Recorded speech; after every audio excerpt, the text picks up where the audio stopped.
Hello everyone. Welcome to this step-by-step guide to know how we can update the test data for the required test case.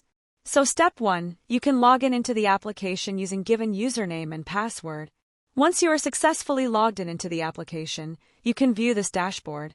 Then you can navigate to this Run Test Case. Click on Demo. Click Choose Environment. Finally, you can view the modules which are subscribed for you. You can just pick one module. I just want to execute the test case. For recruitment, then probably you can see all these are the test cases which are there for the recruiting module.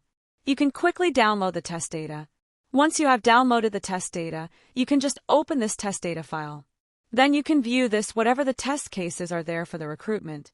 You can view all the test cases in the column A and corresponding required column in column B onwards. Here we have provided some mapping for the test cases depending on their functional area. So for example, this offer management, we have given some color code is there, and we have mentioned some ranges over there. So based on that, based on the required field for this offer management, that color code get highlighted if you search for the offer management.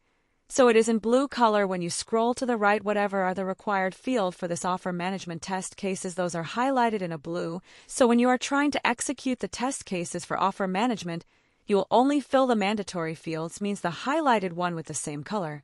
That's how we can quickly find out which test data is required for which test case.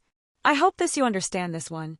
Then in a case when you want to fill multiple test data for a single test case, just take an example for this candidate management test case.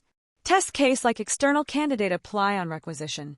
So I just want to run this test case for the 5-time data creation. So what you are supposed to do is in the iteration you can choose one, and in the sub-iteration you can choose multiple test data for a single test case, can be added using the iteration and sub-iteration approach. And make sure whenever you are trying to run any test case, make sure that all the mandatory fields should be filled. And if you want some other fields to be added to this particular functional area, you can just add range from which sale to which sale you want that particular fee to be highlighted. That's how this mapping will help you to identify which test column you are supposed to fill in order to execute your required test case. We are providing these services. Thank you for watching.